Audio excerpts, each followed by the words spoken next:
Anas ibn Malik radhiyallohu anhudan rivoyat qilinadi. Rasululloh sallallohu alayhi va sallam Xaybar bilan Madina orasida 3 kun qoldilar. Shunda men sahobalarni to'yga yetib kelishlikka otlandim dedilar. Ya'ni men shunga buyurildim, shu vazifani qildim dedilar. Rasulimiz sallallohu alayhi va sallam Safiya binti Huyayga nikohlangan edilar. Uni e'loni, uni bazmiga hozirlik ko'rayotgandik.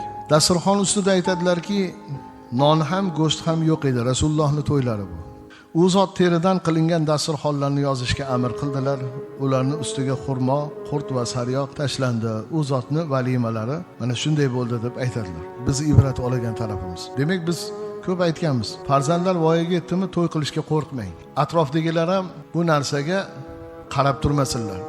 O'zi bizni xalqimiz bir to'y boshlansa, to'yga, korxolga, uy-joyga Alloh yetkazadi deb hashar deb yetib kelib, bir pela choy beradimi o'sha valimasiga ataganini olib kelib beradi. Bu go'zal ish. Lekin gap oila rahbarida qolgan. Qiziga sovchi kelyaptimi? Qo'rqmasin to'y qilishga. Oshna-og'ayni bor, yon atrof bor, mahalla bor, masjid bor, imom xatibi bor, dalolat qiladi. Yoki hojakalar bo'ladi, shunday xayrli ishga dalolat qiladi. Shular chiroyli qilib to'yni ixcham qilib o'tkazadi. Muhimi qo'rqmasinlar.